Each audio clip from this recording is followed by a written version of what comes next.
حاضرین اور محترم خواتین، السلام علیکم ورحمۃ اللہ وبرکاتہ۔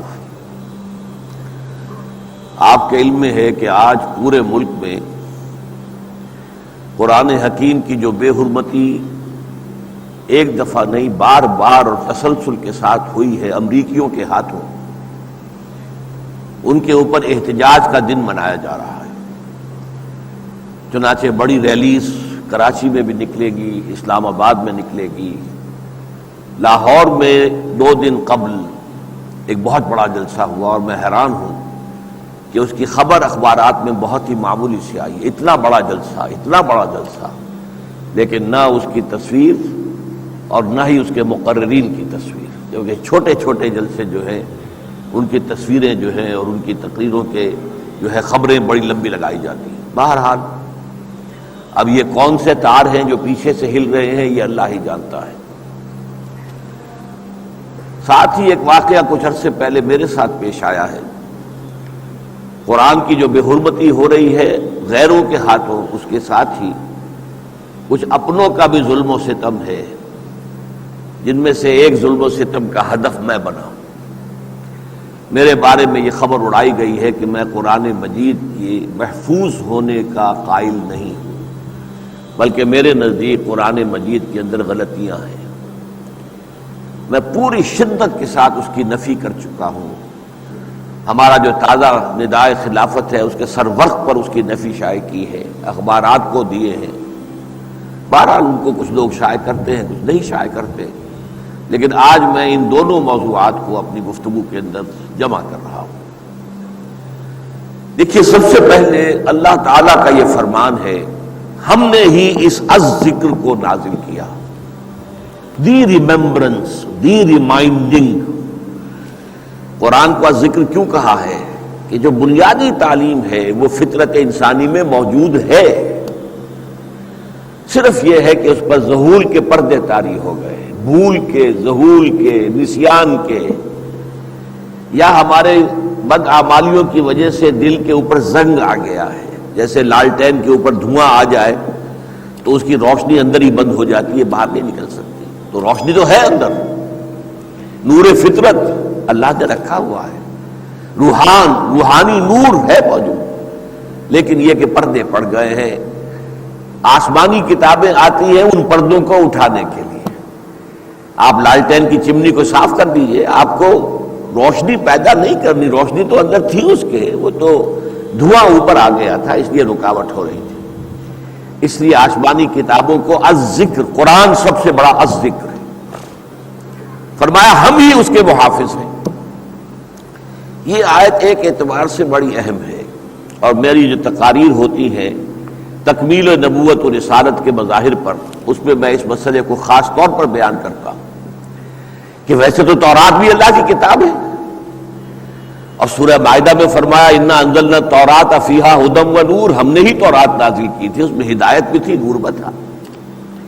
پھر اسی رکوع میں فرمایا، یہ 7واں رکوع ہے سورہ مائدہ کا، کہ انجیل کے اندر فیہ ھدی و نور، اس میں ہدایت بھی تھی، نور بھی تھا، لیکن ان کی حفاظت کا ذمہ اللہ نے نہیں لیا۔ کیوں؟ اس لیے کہ یہ اصل میں سابقہ کتابیں کچھ انٹرم پیریڈ کے لیے ہدایات تھیں جو دی گئی۔ اس کے حوالے سے آپ لفظ ذہن میں رکھیے، 10 کمانڈمنٹس، 10 احکام 10، تورات کے مشہور ترین تو وہی ہے۔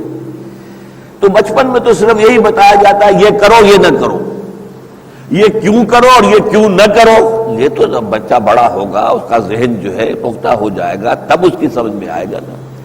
لہذا جب نوع انسانی بالغ ہو گئی عقلی اعتبار سے، شعور کے اعتبار سے، فکر کے اعتبار سے، تب پھر یہ الذکر، یہ کل قرآن نازل کر دیا گیا، اور چونکہ اب نبوت ختم تھی، کوئی اور نبی آنا نہیں ہے، لہذا اسے محفوظ کر دیا گیا۔ تو پہلی بات تو یہ ہے کہ اس قرآن کی حفاظت کا، اس کی حرمت کا، اس میں تحریف کا راستہ روکنے کا، اس کی گمشدگی سے سد باب، یہ سب اللہ کے ذمے ہے۔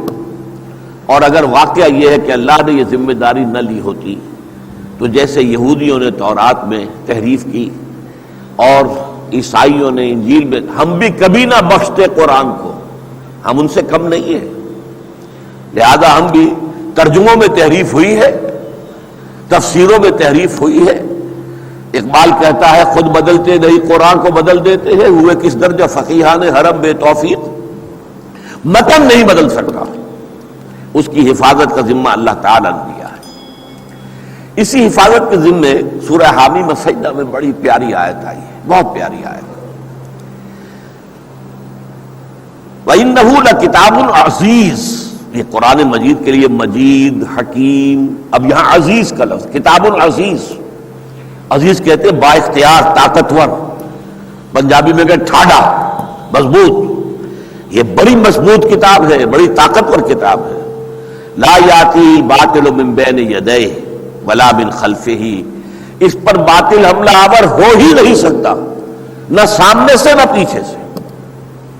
یہ قرآن اپنی جگہ اتنا مضبوط ہے کہ کوئی اس پر حملہ کر ہی نہیں سکتا، باطل ناحق جو ہے وہ اس کے اوپر حملہ آور نہیں ہو سکتا۔ لا یاتی الباطل من بین یدیہ، نہ سامنے سے اور نہ پشت کی طرف سے۔ اور یہ کیا ہے؟ تنزیل من حکیم حمید، اس کا اتارا جانا ہے اس ذات کی طرف سے جو بہت مضبوط ہے، مستحکم ہے، حکمت والی ہے، اور ستودہ صفات ہے کہ اس کی آپ سے آپ حمد ہو رہی ہے۔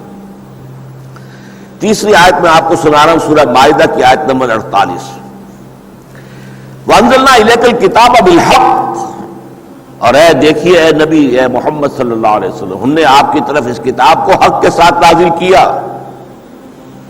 مصدقا لما بین یدیہ من الکتاب، اور یہ تصدیق کرتے ہوئے آیا ہے قرآن اس کی جو کتاب میں اس سے پہلے اس کے سامنے موجود ہے۔ کتاب تورات موجود تو تھی نا، اگرچہ وہ تحریف شدہ تھی، زبور تھی تو صحیح نا، انجیل اور انبیاء کے صحف موجود تھے، قرآن ان کی تصدیق کرتا ہے، لیکن تصدیق کرتا ہے صحیح باتوں کی۔ وَمُهَيْمِنًا عَلَيْهِ، اور محافظ ہے، یعنی اس کی تعلیمات کے اندر اگر کوئی تحریف ہوئی ہے تو اس کا پردہ چاک کر دیتا ہے۔ قرآن مجید نہ صرف اپنی حفاظت کرتا ہے بلکہ سابقہ جتنی کتابیں دنیا میں اللہ تعالیٰ کی طرف سے نازل ہوئی ہیں، آسمانی کتابیں، ان سب کا بھی وہ محافظ ہے، پہرے دار ہے، چوکی دار ہے۔ اب دیکھیے ایک نیا مسئلہ میں آپ کے سامنے رکھ رہا ہوں، میری بات کی گفتگو کا تعلق ان آیات سے آپ کے سامنے آئے گا۔ ایک جگہ فرمایا آخری پارے میں، بل هو قرآن مجید فی لوح محفوظ، یہ تو قرآن ہے بڑا بزرگ، مجد اور شان والا، اور یہ لوح محفوظ میں ہے۔ لوح کہتے ہیں تختی کو، تختی لکڑی کی بھی ہو سکتی ہے، پتھر کی بھی ہوتی تھی، ہم تختیاں لکھا کرتے تھے، سلیٹ ہوتی تھی وہ پتھر کی ہوتی تھی، تو یہ لوح ہے، لوح محفوظ، ایک محفوظ لوح ہے، تختی ہے جس پر